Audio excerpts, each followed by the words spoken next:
માયાભાઈ આહિર ચાટુ કલાકાર છે. આવું અમે નથી કહી રહ્યા, પરંતુ ગુજરાતના જાણીતા એડવોકેટ એવા મેહુલ બોગરા દ્વારા માયાભાઈ માટે આવા શબ્દનો ઉપયોગ કરવામાં આવ્યો છે. અરે તમારી પાસે પૈસા હોવા છતાં સિસ્ટમને ચાટવાનો ધંધો કરો છો. હવે એવું તો શું થયું કે મેહુલ બોગરાએ આ પ્રકારના શબ્દો વાપરવા પડ્યા, તેના વિશે વિગતે ચર્ચા કરવી છે. નમસ્કાર, તમે જોઈ રહ્યા છો ચક્રવાત ન્યૂઝ. હું આપની સાથે હેમંત.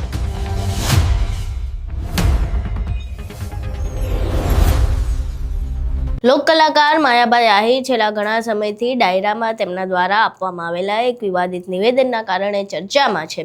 તેમણે એક ડાયરા દરમિયાન એવું નિવેદન આપ્યું હતું કે આજકાલ તો નવો ટ્રેન્ડ શરૂ થયો છે. લોકો એવું કહે કે તમે અમારા ટેક્સના પૈસાથી પગાર લ્યો છો, જાણે એમના બાપુજી પગાર ન કરતા હોય, અને આ પાછા જે આવો સવાલ કરતા હોય એ પાછા રેશનિંગના ઘઉં ખાતા હોય, અને પાછા એમણે કોઈ દિવસ ટેક્સ ભર્યો ના હોય, અને એ એવું કહેતા હોય કે તમે જે પોલીસ અધિકારીઓ છે અમારા ટેક્સના પૈસાથી પગાર મેળવો છો.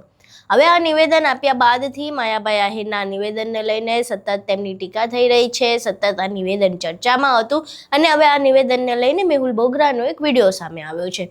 મેહુલ બોગરાએ તેમના નિવેદનને લઈને તેમના ઉપર કટાક્ષ કર્યો છે. આ સિવાય તેમણે એક સમયે જ્યારે કોંગ્રેસમાં હતા ત્યારે જે ભાજપ ઉપર પ્રહાર કર્યા હતા તેનો પણ વિડીયો શેર કર્યો છે, અને બાદમાં જે અત્યારે બોલ્યું તેના વિશે પણ વાત કરી.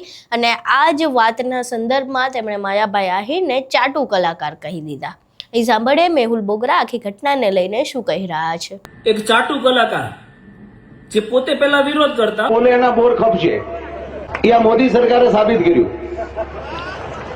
બોલવા સિવાય બીજો ધંધો નથી. પરંતુ હવે સરકારને ચાટવાનો ધંધો ચાલુ કર્યો છે. 50 રૂપિયામાં ડાયરા કરતા એમના બાપ દાદા પોતે કૂપનના ઘઉં ખાઈને મોટા થયા છે. જે સવારે ભણવા ગયા ને સાંજે માસ્તર પાછા ઘરે મૂકી ગયા, એવા અભણ ચાટુ કલાકાર જેને income tax, property tax, corporate tax, road tax, central GST, state GST, direct tax, indirect tax વગેરે બાબતે કોઈ જાણકારી જ નથી, કેમ કે અભણ છે.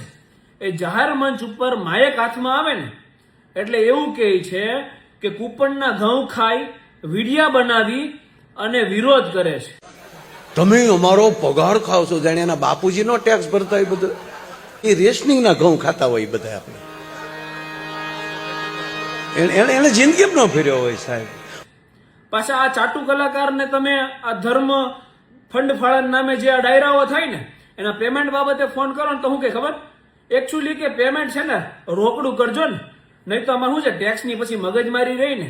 એવા ટેક્સ ચોરો લોકોને એવી સલાહ આપે છે કે આ કૂપનનું ખાવા વાળા ટેક્સ નથી ભરતા અને વિડિયા બનાવે છે. અરે તમારી પાસે પૈસા હોવા છતાં સિસ્ટમને ચાટવાનો ધંધો કરો છો. એની કરતા તો કૂપનનું ખાઈ સિસ્ટમની આંખમાં આંખ નાખી અને વિરોધ કરે ને એની ખુમારીને તમારે સલામ કરવી જોઈએ. વીર ખુદીરામ બોઝનું એક વાક્ય હું આપને કહીશ કે જે વ્યક્તિ વિરોધ કરતો હોય ને એને સાથ આપો, અને જો સાથ ના આપી શકો ને તો તમારી જ ભાષામાં કહું છું કે મૂંગા મરો. મૂંગા રહેશો ને તોય અમને એટલીસ્ટ ડિમોટિવેશન તો નહીં મળે, એટલીસ્ટ સિસ્ટમ સામે લડવાનો અમને જોશ તો મળશે જ. પાછા આ ભાઈ કેવા છે, આમના દીકરી હમણાં હાર્યા સ્થાનિક સ્વરાજની ચૂંટણીમાં, અને દીકરાને ઇલેક્શન લડવાનો, આવનાર ઇલેક્શન લડવા માટે બેઝ તૈયાર કરે છે. હવે જ્યારે હાથ જોડીને વોટ માંગવા આવે ને ત્યારે આપણે યાદ રાખવાનું છે કે આપણે કૂપનના ઘઉં ખાનાર છીએ. આપણે વોટ કોને આપવા, અને આમને યાદ દેવડાવવું પડશે આપણે કે જે કૂપનના ઘઉં ખાવા વાળા તમને ખંભે બેસાડીને આસમાન દેખાડે છે ને એ તમને જમીન ઉપર રહીને તારાય દેખાડી શકે. એ તાકાત આપણે દર્શાવવાની છે. અને અમને એક વસ્તુ કહેવાની છે, 2030 પછી આ જે તમારો ધંધો છે ને એ ધંધો હકેલાઈ જવાનો છે. 2030 સુધી તમારે જે કરવું હોય એ કરી લો, પછી તમને સિલેક્ટેડ ડાયરા નથી મળવાના, કારણ કે લોકો તમને ઓળખી ગયા છે. એટલે તમે જે ધર્મ ફંડ ફાળા ગાયુના નામે જે ડાયરાઓ કરી અને જે ચરી ખાવ છો ને એ ચરી ખાવ. જે વિરોધ કરવા વાળા છે ને એને સમર્થન ના આપો તો કાંઈ નહીં, પરંતુ એમને એમની સાથે લડવા દો.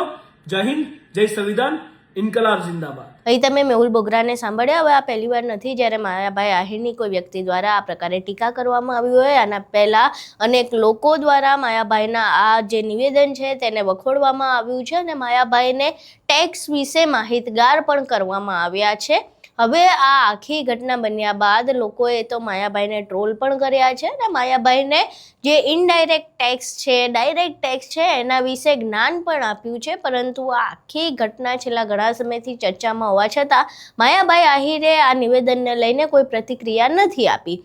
હવે આખી ઘટનાને લઈને જ્યારે મેહુલ બોગરા પણ મેદાને આવ્યા છે ત્યારે આ ઘટનાને લઈને માયાભાઈ આહિર કોઈ નિવેદન આપે છે કે કેમ, શું તેઓ આ ઘટનાને લઈને માફી માંગે છે કે કેમ, તે જોવું રહ્યું. આખો તમે વિડીયો જુઓ. વિડીયોમાં જે પ્રમાણે મેહુલ બોગરાએ માયાભાઈ આહિર પર પ્રહાર કર્યા છે તે પણ તમે સાંભળ્યા. હવે મેહુલ બોગરાના આ નિવેદનને લઈને તમારું શું માનવું છે? તમારા મંતવ્યો અમને કોમેન્ટ બોક્સમાં જરૂર જણાવજો. વિડીયો પસંદ આવ્યો હોય તો વિડીયોને લાઇક કરજો, શેર કરજો અને અમારી ચેનલને સબસ્ક્રાઇબ કરવાનું ભૂલશો નહીં. નમસ્કાર.